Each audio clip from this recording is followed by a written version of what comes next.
بسم اللہ الرحمن الرحیم۔ شروع اللہ کے نام سے جو بڑا مہربان نہایت رحم کرنے والا ہے۔ السلام علیکم ورحمۃ اللہ وبرکاتہ۔ محترم ناظرین، آج 5 ربیع الثانی بدھ کے دن دولت کا ایک ایسا خاص وظیفہ لے کر آپ کی خدمت میں حاضر ہوا ہوں جسے پڑھنے والا رب کریم کو راضی کر لیتا ہے۔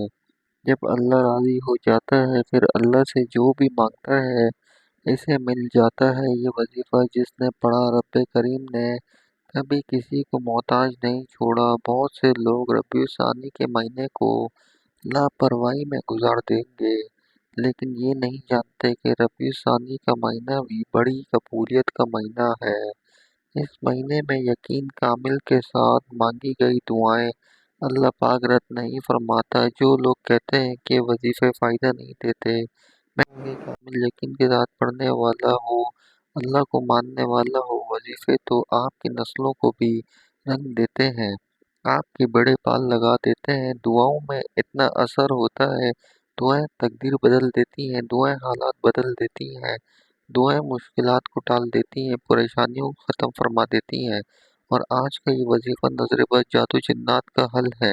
آج 5 ربیع الثانی بدھ کا دن، آج قبولیت کی گھڑیاں ہیں۔ آج اپنی بہنوں اور بھائیوں کے لیے ایک ایسا عمل لے کر آیا ہوں جسے پڑھنے والا اللہ کریم سے نیا گھر مانگے گا، گھر مل جائے گا، گاڑی مانگے گا، گاڑی مل جائے گی، نوکری مانگے گا، نوکری مل جائے گی، شادی کے لیے، دنیا کی ہر حاجت کے لیے، ہر مصیبت کے لیے، ہر بیماری کے لیے، ہر پریشانی کے لیے یہ وظیفہ پڑھ سکتے ہیں۔ مقصد ہوا کتنا ہی بڑا کیوں نہ ہو، پورا ہو کر رہتا ہے۔ آج کے دن دولت کا یہ خاص وظیفہ پڑھنے کی دیر ہے۔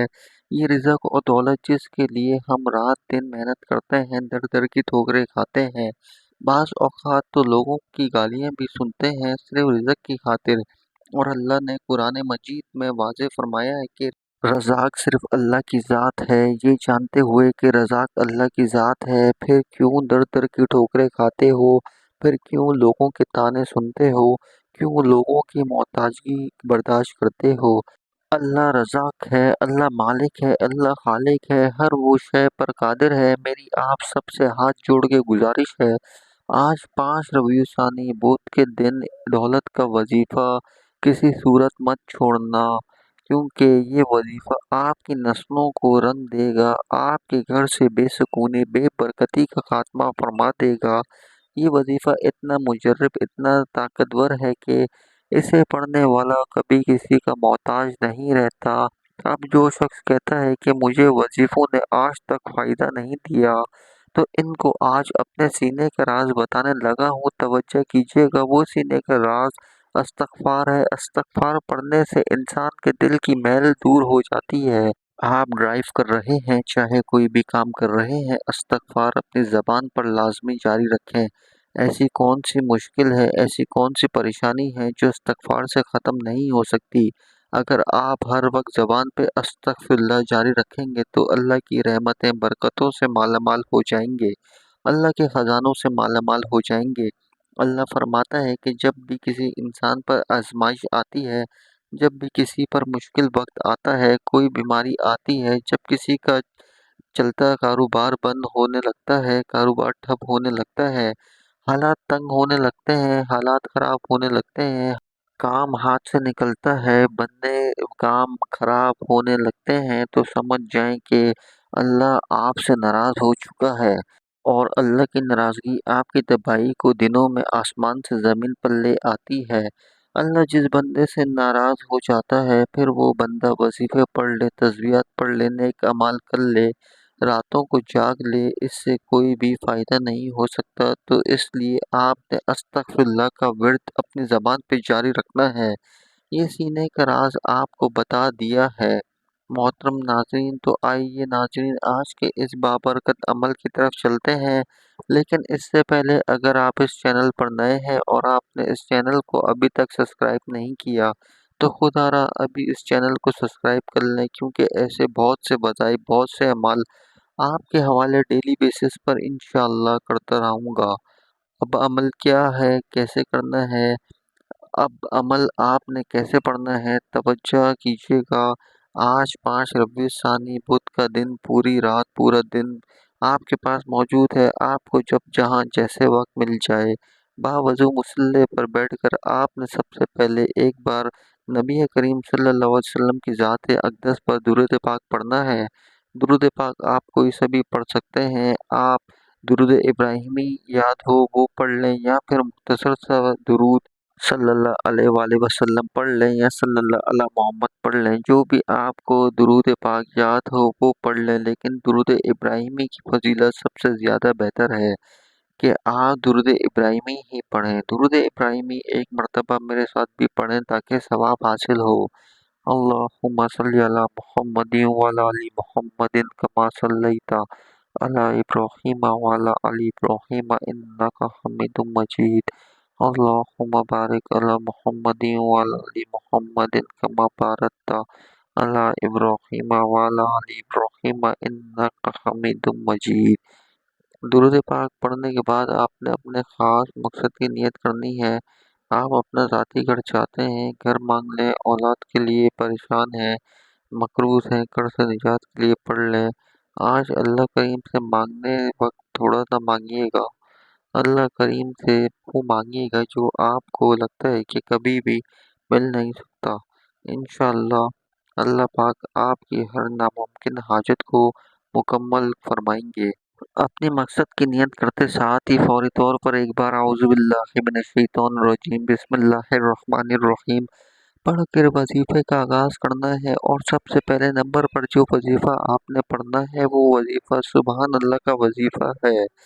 یہ اللہ پاک کا ایک ایسا اسم مبارک ہے جس کا مطلب ہے کہ تمام تعریفیں اللہ ہی کے لیے ہیں اور وہ ساری مخلوقات کا پالنے والا ہے۔ جب آپ سبحان اللہ کا ذکر کرتے ہیں، اللہ کی تعریف بیان کرتے ہیں، اس بات کا اقرار کرتے ہیں کہ بے شک تمام تعریفیں اللہ ہی کے لیے ہیں، تو اللہ فرماتا ہے کہ یہ کون میری تعریف بیان کر رہا ہے، یہ کون میرا ذکر کر رہا ہے۔ فرشتے آپ کا نام پیش کرتے ہیں، اللہ فرماتا ہے میں اس بندے سے راضی ہو جاؤں، یہ بندہ جو مانگتا ہے، جتنا مانگتا ہے عطا کر دو۔ آپ نے سبحان اللہ کو کیسے پڑھنا ہے اور کتنی بار پڑھنا ہے یہ ملاحظہ فرمائیے گا۔ سبحان اللہ ایک بار ہو گیا، سبحان اللہ 2 بار ہو گیا، سبحان اللہ 3 بار ہو گیا۔ اس طرح سے آپ سبحان اللہ کو اپنے ہاتھ کی انگلیوں پر پڑھ لیں یا تسبیح کے دانوں پر پڑھ لیں۔ آپ نے صرف 11 بار پڑھنا ہے۔ جب آپ سبحان اللہ کو پڑھ لیں، اللہ والے فرماتے ہیں کہ ایک بار سبحان اللہ پڑھنے سے جنت میں ایک درخت لگ جاتا ہے جو روز محشر آپ پر سایہ کرے گا، آپ کو ٹھنڈ پہنچائے گا۔ صرف 11 بار سبحان اللہ پڑھنے میں کتنا وقت لگے گا؟ میرا نہیں خیال کہ 20 سے 30 سیکنڈ لگیں گے، لیکن 11 بار سبحان اللہ پڑھنے سے اگر آپ کے گھر کے حالات بہتر ہو جائیں، گھر سے تنگ دستیاں ختم ہو جائیں، آخرت میں آپ کے لیے ٹھنڈک کا انتظام ہو جائے، اللہ کی تعریف بیان کرنے سے آپ کی دلی نیک جائز مرادیں پوری ہو جائیں، آپ کی حاجت پوری ہو جائیں، تو اس سے بڑھ کر اور کیا چاہتے ہو؟ آج صرف 11 بار سبحان اللہ پڑھ کر اللہ تعالیٰ کی تعریف بیان کر کے آپ نے اللہ کو راضی کر لیا، اللہ کو منا لیا۔ اب دوسرے نمبر پہ سورہ کوثر پڑھتے ہی رزق اور دولت کا خزانہ آپ کے مقدر میں لکھ دیا جائے گا۔ سورہ کوثر کو رزق اور دولت کا طاقتور وظیفہ کہا جاتا ہے۔ جس گھر میں سورہ کوثر پڑھی جاتی ہے، اس گھر سے غربت کا، تنگ دستی کا خاتمہ ہو جاتا ہے۔ سورہ کوثر پڑھنے والے پر رحمتیں، برکتوں کی برسات شروع ہو جاتی ہے، کیونکہ سورہ کوثر پڑھنے والا اللہ کے قریب ہو جاتا ہے۔ پھر جو مانگتا ہے، جتنا مانگتا ہے، اللہ پاک جولیاں بھر بھر کر نوازتا ہے۔ سورہ کوثر کی تلاوت سماعت فرما لیں۔ بسم اللہ الرحمن الرحیم انا اعطیناک الکوثر فصل لربک وانحر ان شانئک ھو الابتر۔ سورہ کوثر کو آپ نے دوسرے نمبر پہ پڑھنا ہے اور صرف 7 بار پڑھنا ہے۔ 7 بار سورہ کوثر پڑھنے سے 7 آسمانوں اور 7 زمینوں کے خزانے آپ کے مقدر میں لکھ دیے جائیں گے۔ 7 آسمانوں اور 7 زمینوں کا رزق آپ کے مقدر میں لکھ دیا جائے گا، تقدیر بدل جائے گی، نصیب کھل جائے گا۔